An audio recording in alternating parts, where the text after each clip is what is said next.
Thomas Heatherwick is one of the best-known names in modern building design. His studio's work includes Vessel and Little Island in New York, Coaldrop's Yard and Google's new headquarters in London.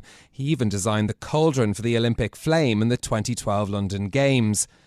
Now he's on a mission to make our buildings less boring and more human. He's written about it in a book called Humanize, and he's been discussing his ideas and his latest projects with me on Bloomberg Radio. We talk about how nature is good, and there is evidence showing that people take less time to heal in spaces where they can look out at nature. And what nature has is a necessary visual complexity. And we've had buildings for the last 80 years which are flatter and smoother and shinier and plainer and more serious than ever in history. And what the science is starting to show is that they aren't just maybe not nice, some people might call them ugly, but they actually, your body starts to go into stress when you don't have necessary visual complexity.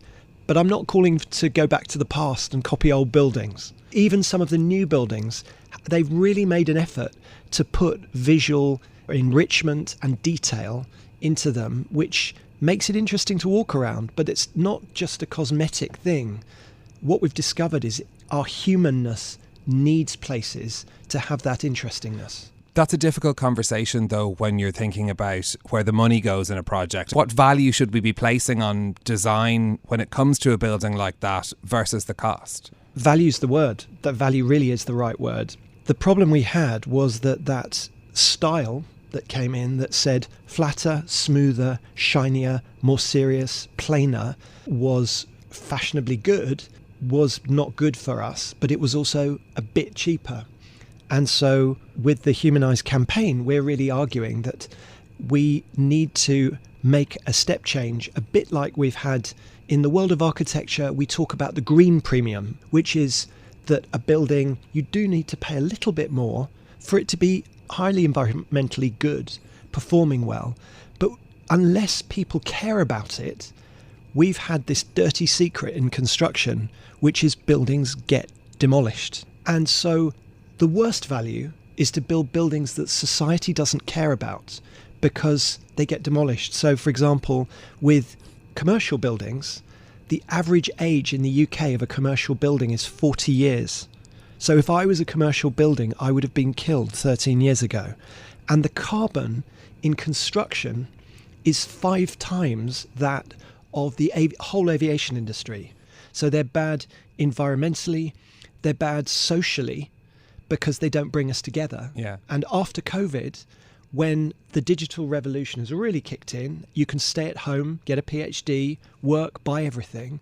Cities are dangerous places when you don't have people in them. So we need cities that bring us together and nurture the togetherness and not being scared of each other. Does that need to go into planning rules then? Is this a question that we need to change the regulations around buildings in the same way that we do around sustainability to incorporate rules like that? Planning's been quite basic, and it's a very difficult thing to get right. But in the book, we talk about the 3 distances you can experience buildings. If you imagine being 150 metres away from a building, seeing it from a distance, how it fits in with the city. You then look at the street distance, which is when you're starting to be maybe only 20 or 30 metres away. But the most impactful, and the one that we've found the least regulatory support for design teams, for society, is door distance.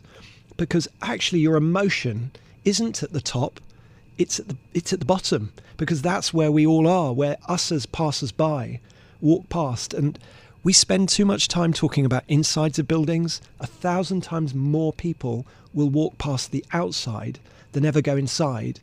So designing for buildings to be givers rather than takers. I mean, selfishly, as a designer of buildings, I want your great-grandchildren to say about one of the buildings I've done, no, don't knock it down. Let's repair it. Let's adjust it. Instead of saying, meh, knock it down, because the carbon in buildings it's ridiculous. On the projects that you've worked on, like for example the Google campus at King's Cross, which people might be very familiar with in London as well, there's a fantastic roof garden going onto the top of that, which is, you know, a really interesting design feature. But again, that's when you talk about perspective, that's not at the street level. Whereas when you walk by at street level, from the images that we've seen, does it look that different from what else that you see in the area? How does it? How would you contribute to resolving that issue? Well, I'm actually really pleased you've brought it up, because you don't know what we're doing at the ground level. It is an enormous building. It's 330 metres long. It's the same size as a cruise liner coming into King's Cross. So, as you will see, and what isn't apparent at the moment behind the hoardings, and the amazing thing about the building is it's lifted up 2 stories. And so underneath, we can build a village. So that village will start to be being constructed this year. And that will be a higgledy-piggledy collection of wooden sub-buildings of differing heights. They tip forward at different angles. They're not in alignment. They're different colours. They have different people and community organisations as part of them. So in a sense, we're going to be doing a radical chance to reinvent High Street. But to my point, we judge buildings all the time by the top, just as you have. The ground is actually where your feeling is. As you say, no one's in a helicopter looking down on the amazing garden we've put on the top. And it's only the lucky people who work there that get to use it. Yeah, and it's wonderful. I mean, we're in an incredible building at this moment. You're one of the privileged people in London who will get to be in this building, as will the people in our Google building. But your real duty, I believe, as a building designer, you're to some extent a public servant. And so what are you making a building give? But I don't think this is sort of just altruistic. It means that for a Google, an organisation like that, what does your employee think as they walk into that building, as they tell their grandmother they work there? How do the social values of that building manifest? And for a very long time, we've had buildings that have been takers, not givers. You know, how many times have you walked down a street past a big glass lobby, dead to the passerby, and you can see there's some luxury private world beyond, and you can see the leather sofa and the marble reception desk, but it's got nothing for you. It's almost rubbing in its exclusiveness. So the Google building in King's Cross will be the opposite of that. Okay. I want to ask you about your journey on coming to these conclusions in this latest book as well, because, you know, you've had these huge triumphs. We've talked about some of them already. One project which has attracted criticism was Vessel in New York. It had to be closed to the public since 2021 over a number of suicides that happened there. I wonder how you feel about that project now and how you reflect on what you learned from that process. Vessel was a project commissioned to help create the atmosphere and identity of a new district in New York that hadn't existed before. It was a very, very brave piece of commissioning and an incredible investment in helping to wholeheartedly make distinctiveness in a place. But it timed, very unfortunately, it timed its opening just before this terrible pandemic, something that affected the mental health of the millions of people all over the world.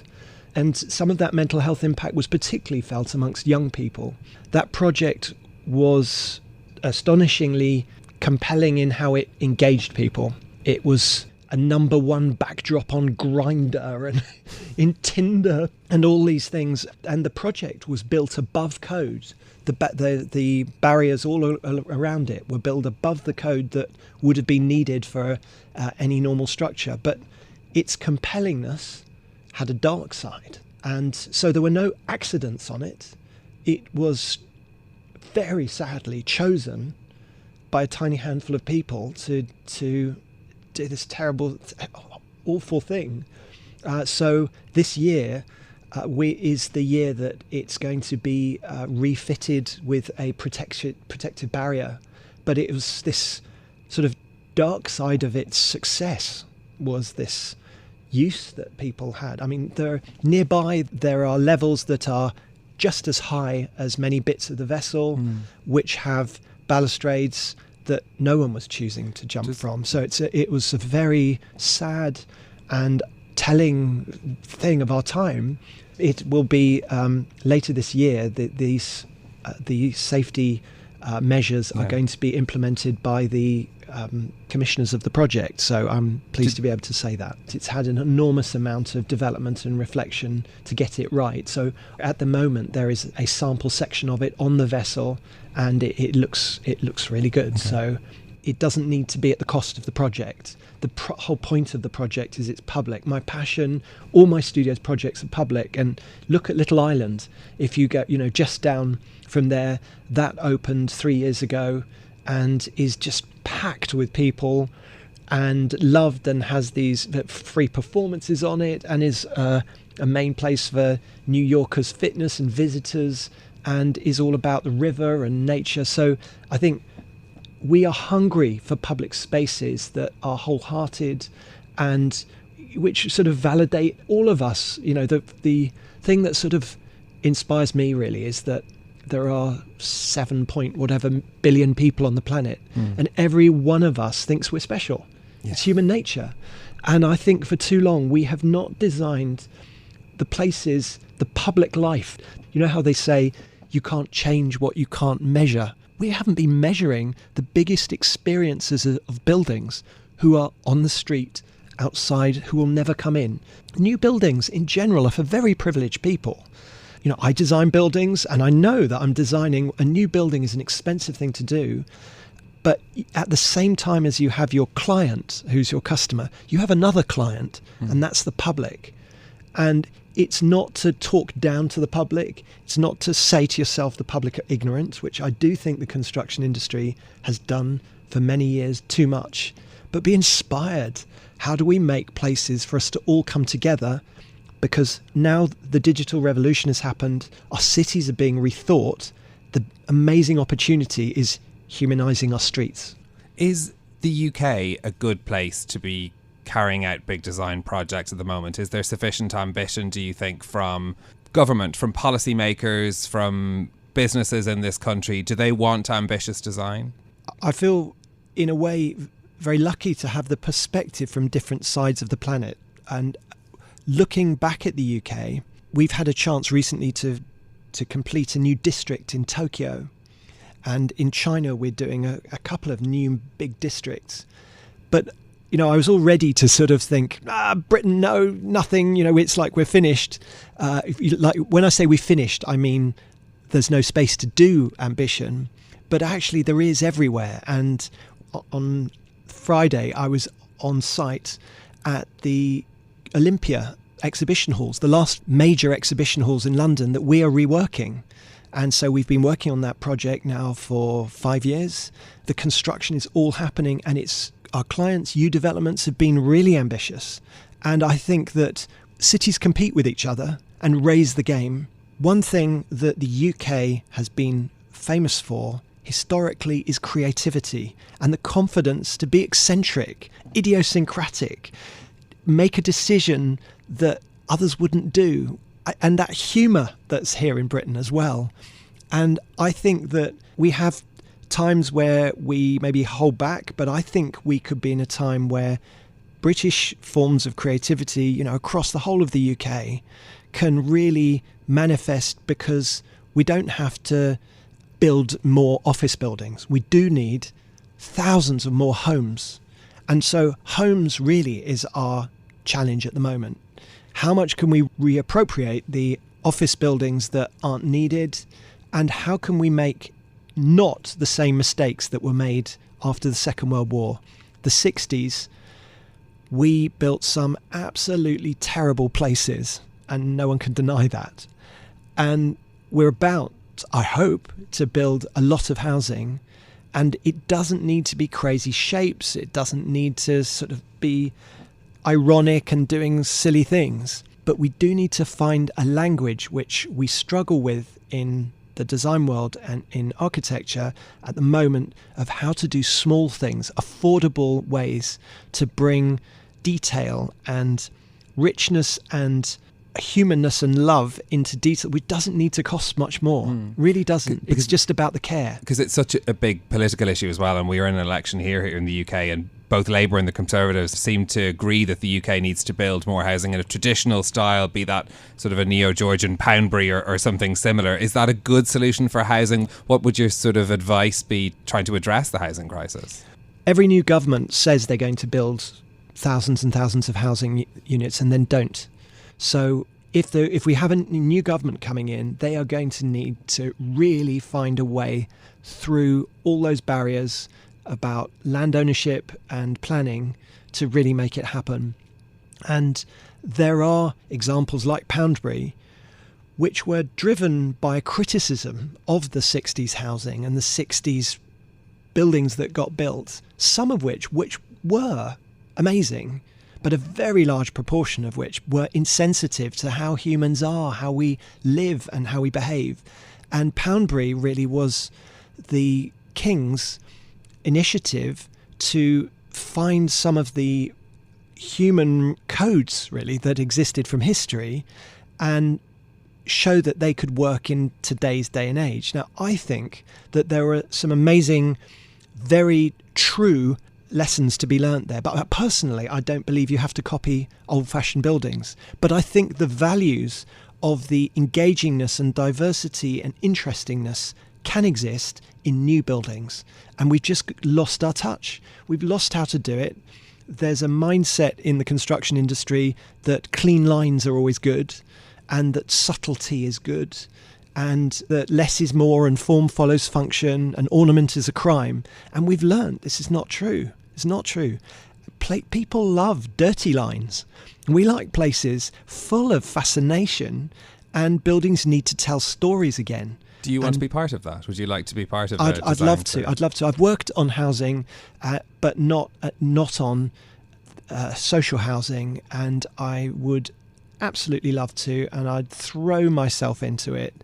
And I believe that we need to bring together a coalition of many creative industries to collaborate together. It isn't just a case of one profession can lead it and nail it. You know, buildings used to be collaborations before of craftspeople, artists, designers, all working together. And I think that we could bring in stories back into buildings, but it needn't cost much because it's only really at the street door distance that you can really feel when something has got care and attention and love. So what would a Thomas Heatherwick social housing project look like? It would be probably quite simple blocks, but with fascination built in to the doors, the windows, the paving, the landscape. I think we could quite cost effectively build that in without making expensive shapes. Like social housing in Vienna? Friedrich Hundertswasser's houses are not trying to be clean lines. In fact, he wrote a manifesto called the Mold Manifesto, which was really about the ability to have many people's creativity instead of just one. And so if I had the chance to work on a large social housing project, I would want to work with the local people, bring their creativity, and have the creativity of children involved too. We've had a sort of desert of sterile buildings, and I don't believe one profession needs to have the sole monopoly, but that it can be a collaboration. So my dream would be for me to be executive architect and work with some local people to help make their ideas come forward and help amplify local distinctiveness. You know, it's such a shame when everywhere looks the same as everywhere else. And the danger in building lots of housing all in one go is that we'll do a version of the problem we had back in the 60s where it felt mass-produced. We need to mass-produce, but there are ways to build at scale, still having systems of idiosyncrasy. And the head planner from Singapore, who we've got to know and who we've been doing some work with, one thing she said that was so powerful is she said, new buildings don't tell stories anymore. So this is not about whether things look old-fashioned or curvy or square. It's just we need buildings to have the culture of our humanness in them. What we've learnt is you strip buildings of that culture, you are stripping them of their humanity. And it's no wonder they then don't work. And it's not enough to put a sculpture in front. I think they say the turd in the plaza. We don't need the odd random sculpture in the street. That's great. That can happen as well. But what we actually really need is some personality and the confidence to put some quirks and humanness into the fabric of the buildings themselves. Then they are givers and not just takers. It's not just about who's inside. They are the backdrop to our lives that are essential for bringing society together, and we need that more than ever.